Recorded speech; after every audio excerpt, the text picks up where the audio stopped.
Hi guys, I don't have much space on my phone, but I'm just gonna do a super quick video because I want to document this beautiful plant before I cut it.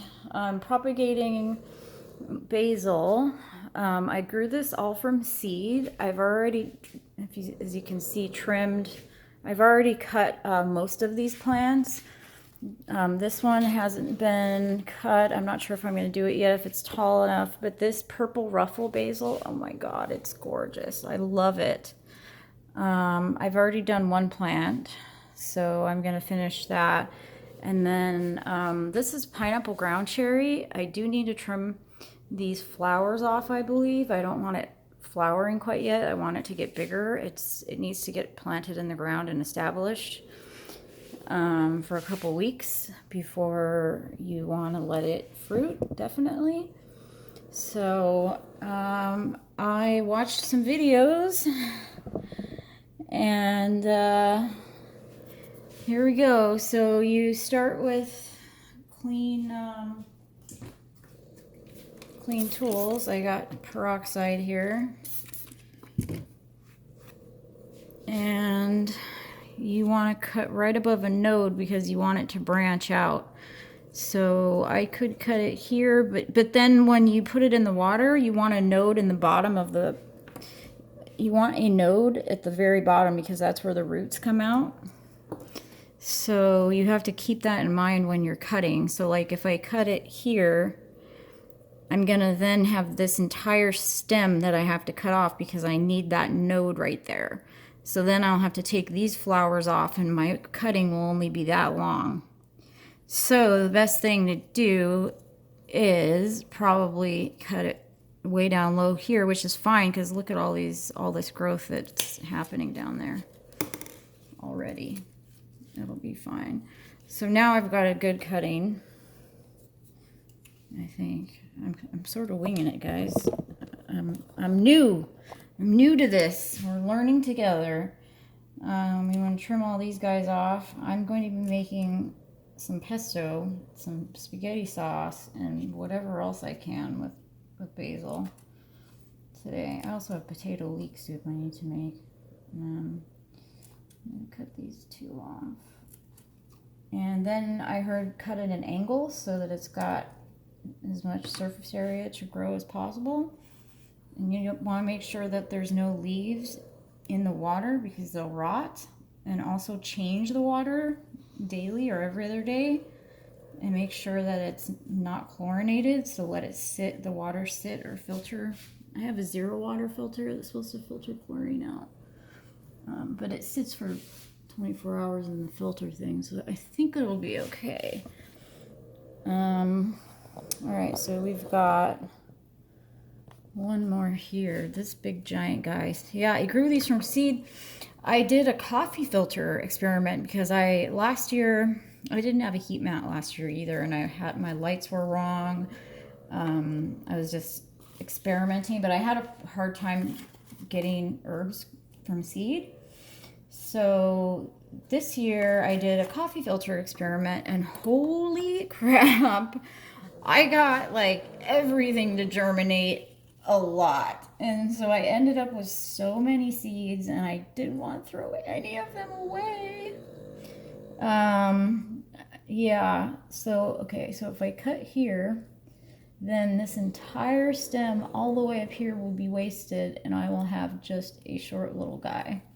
So the amount of growth going on down here is pretty good. So if I cut here, and then that would be my node. Yeah, because that's a really long stem right here. If I cut here, that will be my node, and I'll have only a short piece.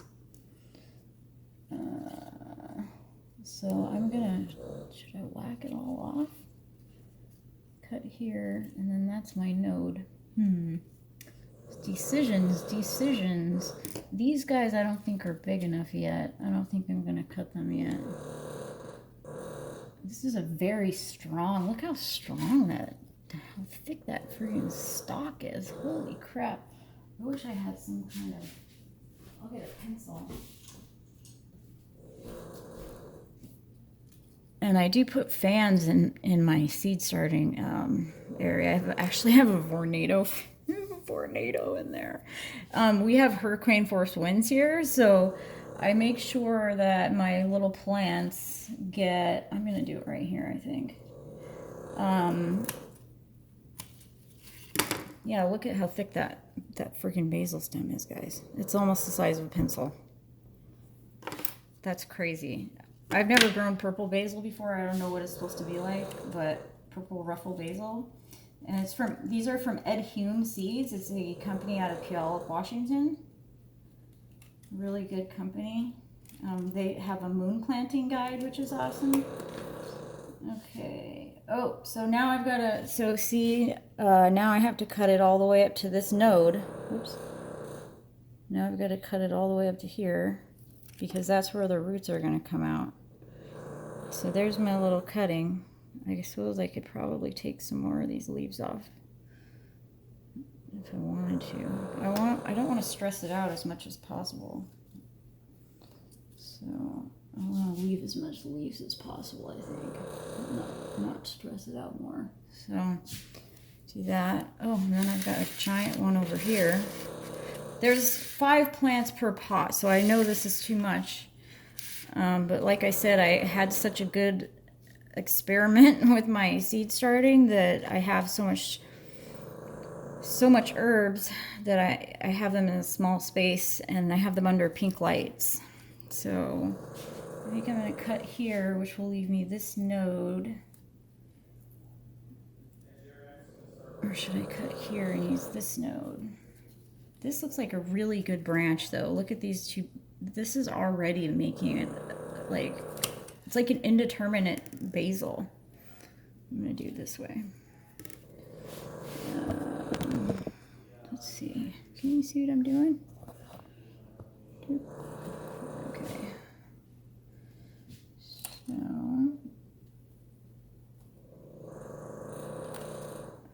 now cut it to the node. You don't want the leaves in the water because they will rot in there. All right, I might get another water cup because this might be too crowded. But they actually kind of hold each other up and keep each other from falling into the water, which is nice. Make sure they're all in there. I think this one's not. Oh yeah, it is. It's in there. It's just the optical illusion. Wait, this one's not. This guy. See, this one's really short. That's why I don't like cutting them short like that. Because then, like, the water evaporates and they suck the water up too. So if they're really short, you might kill that particular one, which has happened to me before. Where they sucked too much of the water up and I wasn't paying attention. And some of the shorter ones dried out, which is not what you want. Yeah, I'm gonna have to get a whole nother cup. That's fine, I'll get another cup. So I think these guys I'm gonna leave. I'm not gonna trim them yet. Purple ruffle basil, gorgeous, gorgeous, smells really good. I bet it tastes amazing. And then pineapple ground cherries. These are in the tomatillo family, tomatillo tomato nightshade family. They look like tomatillos. I've never had them. This is the first time. Tomatillos are little tomato looking things with a husk. And these are pineapple ground cherries, so apparently they taste like pina coladas. And tomatoes are a fruit, if you didn't know that. So, but these puppies have been hardening off, but they're not ready to fruit yet.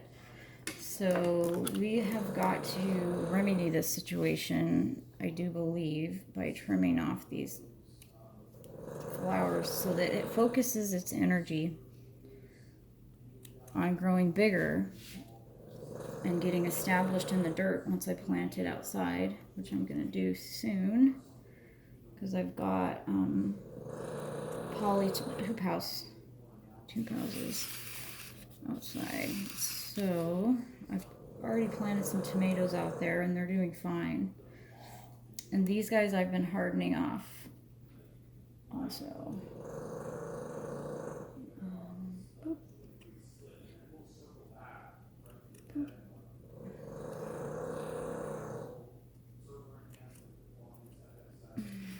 Yes, little guy. I'm sorry. I know you want to have fruits right now, but you can't.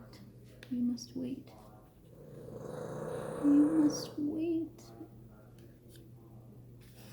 So, am I still recording? Yes. Guys, gardening is amazing. It's very therapeutic. If you need something therapeutic to do, especially during a pandemic when you're not supposed to be going anywhere but outside, not around other people, I guess. Gardening is really fun and rewarding and, like I said, therapeutic. It's beautiful to grow something, especially if you grow it from seed. It's just a beautiful thing. It's like driving. For some reason, I thought I would be a horrible driver, and I was scared of it. My mother never taught me to drive. She never taught me anything, actually. But I used to play racing games, car racing games. And I'm a fantastic driver. I drive stick like a champ. And I'm really good at racing games. I win. You can do it. Just try. And I'm like, I'm just gonna do it. I'm gonna throw a bunch of shit at the wall and hope something sticks. So I've done some experiments. I planted some tomatoes in little tomato seeds in little pots and some tomatillos, put them in the hoop house, put a milk jug over top of it so they're double insulated, and some of the tomatoes are coming up. I looked last night and there are seeds that are popping outside in those little milk jugs, in containers with a milk jug on top. And then I put holes in them and staked them. Oh, there's a bug. I've got bugs. I need to hydrogen peroxide spray everything. I've got a bug problem. That's my one problem. I need to get that book, Pests of the West. I think I'm going to order that right now, actually. I've got hydrogen peroxide. I've got BT for the caterpillars. I've been covering everything at night. So I think that's helping. Those are forming little flowers in there too. I've got 3 of these puppies, and then I've got 2 more ground cherry seeds that are seedlings, but they've only got a couple leaves on them. They're really small, just in case I killed these guys. But I didn't, so we're gonna have lots of ground cherries. I might have to plant them in the woods somewhere. Look at that. I wonder if I should leave. Can you see that? This guy? I wonder if I should leave that on there just to see what happens, because that's going to form a fruit. Yeah, you guys, I should have trimmed these off a couple days ago, but I didn't have time. And I wasn't sure, like I was looking online. There's not a lot of information about ground cherries. Not a lot of people even know they exist. I didn't know they existed until this year. And somebody's like, there are these wonderful fruits. They reseed themselves, and people love to just eat them straight out of the garden. They're like candy. I'm like, I'm sold. Sign me up. So they will reseed themselves. People say you'll have ground cherries everywhere unless you keep them in their own separate bed. You'll have ground cherries popping up all over the place. That's fine with me. It sounds like a good plant to have popping up all over the place. I'm going to plant one out in the green belt. Why not? Why not? Shh, don't tell anybody. I'm going to plant a pineapple ground cherry in the green belt. Yeah, if I feed the deer, they'll leave my garden alone. And if I need to eat a deer, they will happily sacrifice themselves for me. Watch the TED Talks Chew on This episode. I'm going to take this leaf off because it looks sunburned. I think I sunburned it. And it's got this one's touching the side and doesn't look good. You want to remove anything lower like that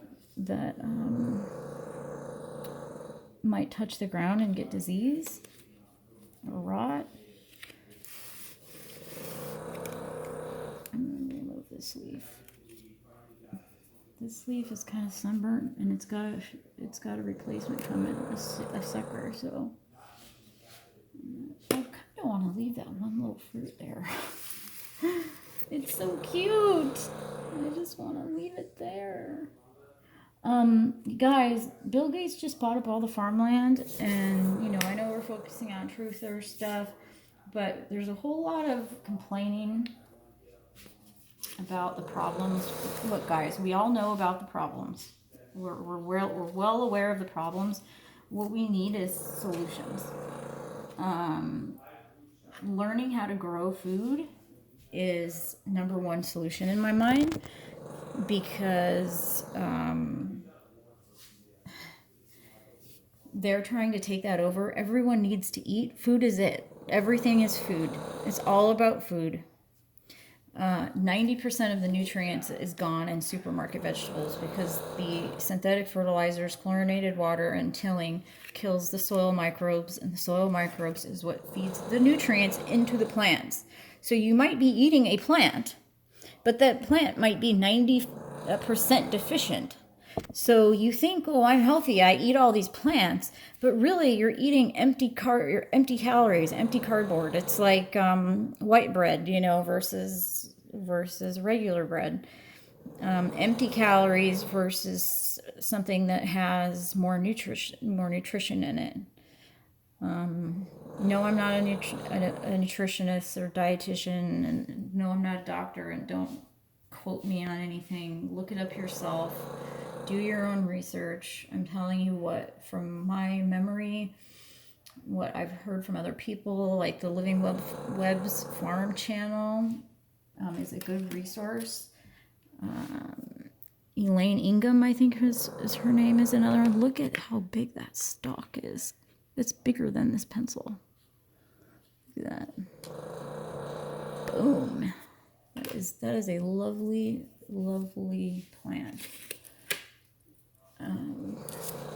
Yeah, I brought him staked because we have such strong winds, but like I said,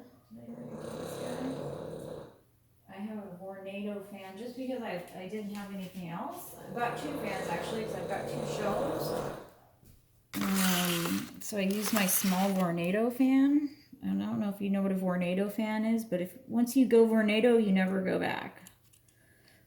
I actually would prefer to use my Vornado fan for myself and get a different fan for the plants. Growing food is important, and you want to learn geothermal greenhouse, how to do that. Really simple. Permaculture, geothermal, Ice Age farming. There's a channel called Ice Age Farmer. Oh, there is a bug. I do have fucking bugs. Shit. Okay, so next time I water, we're doing a peroxide flush. I can't do too much at once. So that's what these yellow leaves are about. I had a problem with fungus gnats last year, and I think it came from the mushroom compost that we got. So I never had any problem until we got that freaking mushroom compost. Straight from the mushroom factory. I wasn't there, I didn't go pick it up, I didn't see it. I kind of wish I would though. But they moved, they're no longer there. Apparently, they built houses around the place. The place had been there for like 100 years. And they built a subdivision around it and then complained it stunk. It's like, well, you guys built this knowing we had this mushroom farm here that stunk. And you built around it, and then you're going to complain about it. Whatever. So they moved to Eastern Washington, and now nobody can get fresh mushroom compost. But so hydrogen peroxide flush, that'll be interesting. I should do a video on that. I buy 35% hydrogen food grade hydrogen peroxide, which I also use for health reasons. Flush my sinuses out with my neti pot. It'll burn your ass off. You want to be careful with it. I get it from a chemical company. And you dilute it down to 3% and then dilute it even more for your projects with your plants. I've got it written down on my container how much. Gary Pillarchick, I think I just fucking broke his. Dude, I'm gonna take that off.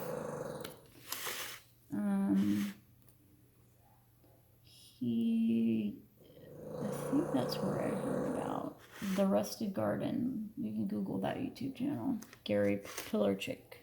I'm not sure how to pronounce your name. Sorry, Gary, if I pronounce your name wrong. Rusted Garden YouTube channel, and he has a seed store, which I have not bought any seeds from. I've only gotten seeds. I've actually gotten some from Etsy, some hard to find stuff, but mostly just seeds locally, the Ed Hume local seeds is what I've gotten. So yeah, I just wanted to document my gorgeous plants that I'm super proud of, but I'm not super proud of these bugs. The bug problem here that we have going on.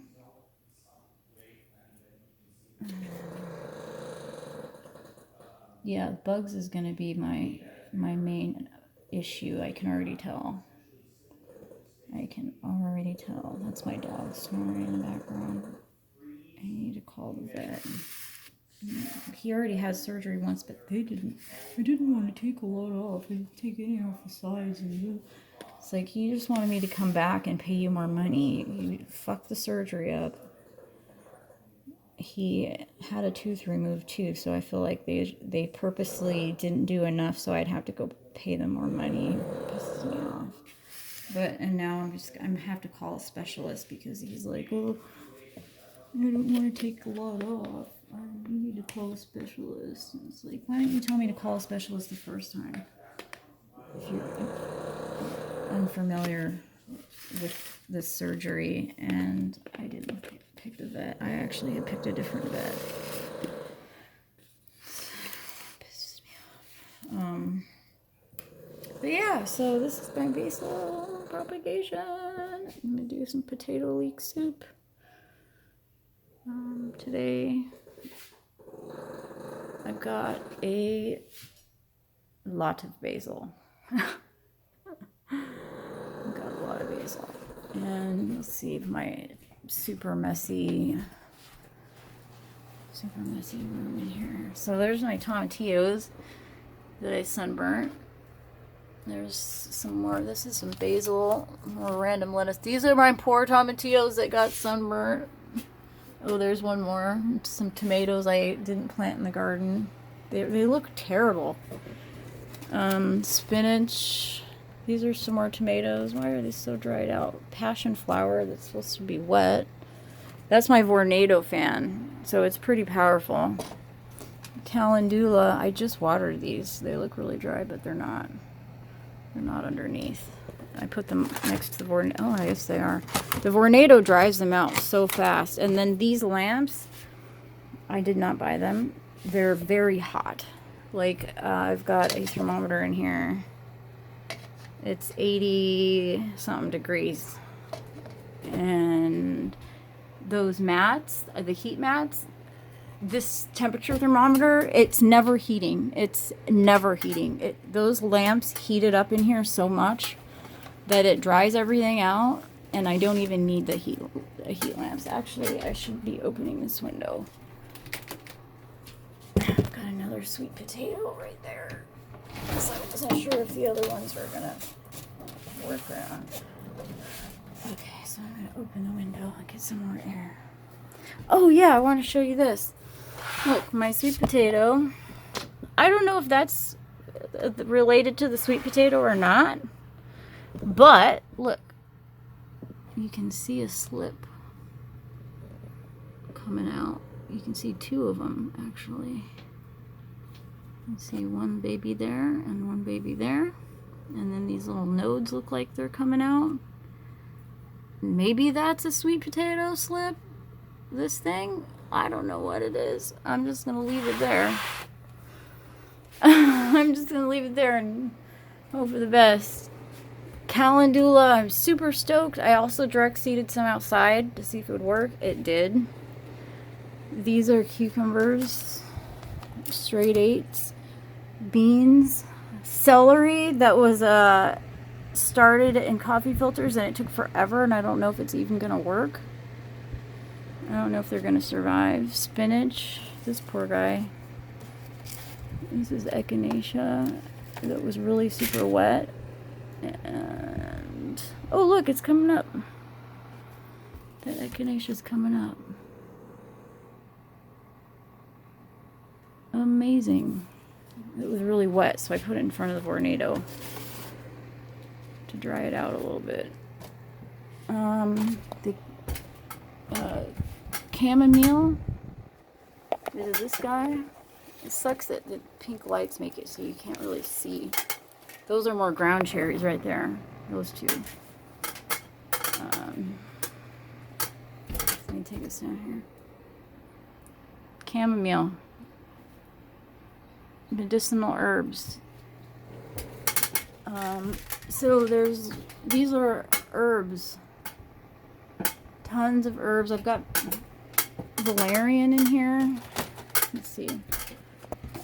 I'll turn this around. You're supposed to turn them. There's a pepper that came up. Doop, doop. Whoa. Almost just dropped it.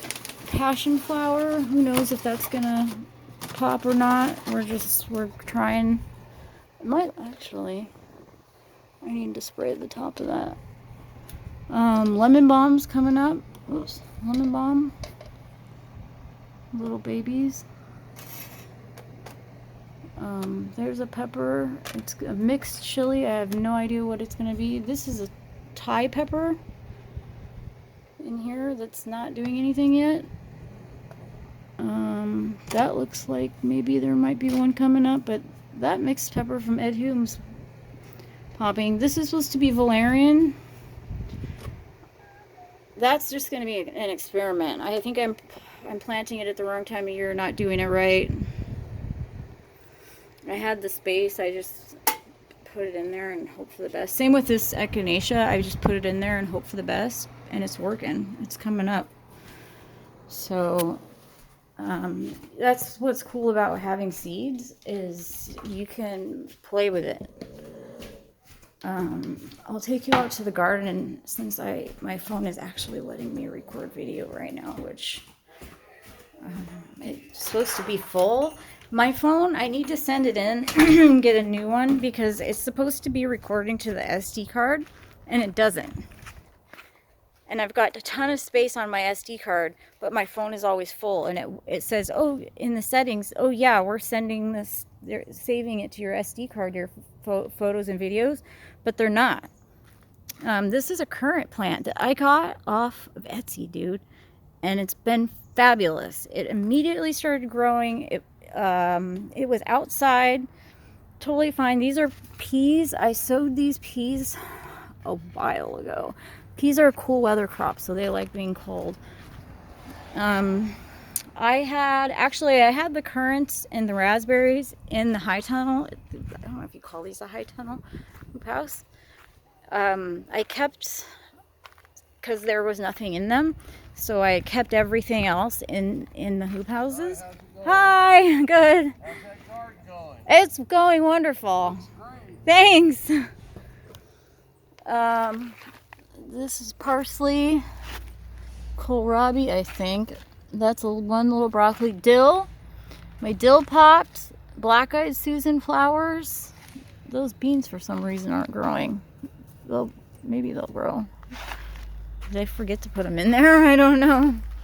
Oh, this I'm gonna take off. Chives like it a little warmer, but there's a chive. Oh, there's a chive. So the chives are coming up. Oops. This is calendula also. very medicinal plant.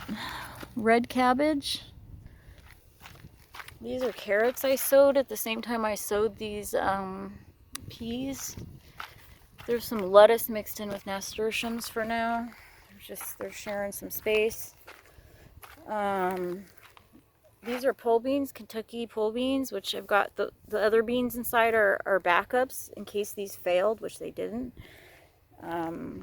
So I'll have lots. And then I interplanted nasturtiums and cucumbers. I've actually got to thin these. I'm not gonna throw them away. I'm gonna relocate. Oh, this is supposed to be down. This is not supposed to be up. Hold on a second. I need to put this up.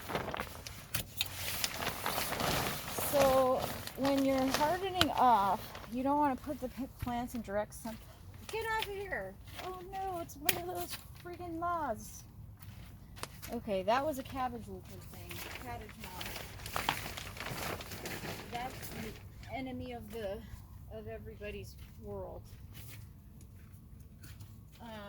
Went straight for the nasturtiums though, and that's what they're for. They're a trap crop to trap those, to attract the moths, so they lay their eggs on eat your nasturtiums instead of your other stuff. So I've got in here some tomatoes. This is a experiment. I thought I saw it. It's turning green. That's not good. It's getting moldy.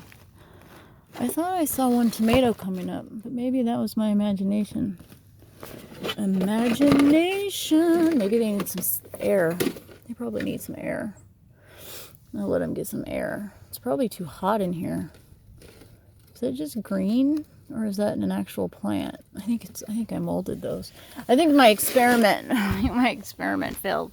I was like, I'm gonna direct sow some tomatoes out here and see what happens. As an experiment. So hang on a second. I've got to pin this up.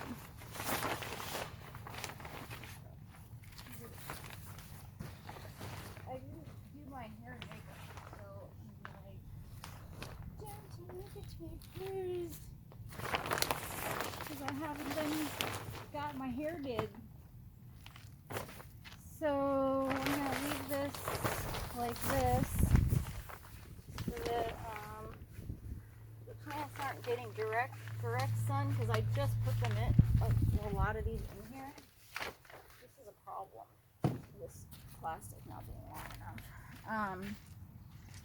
I just put these tomatoes and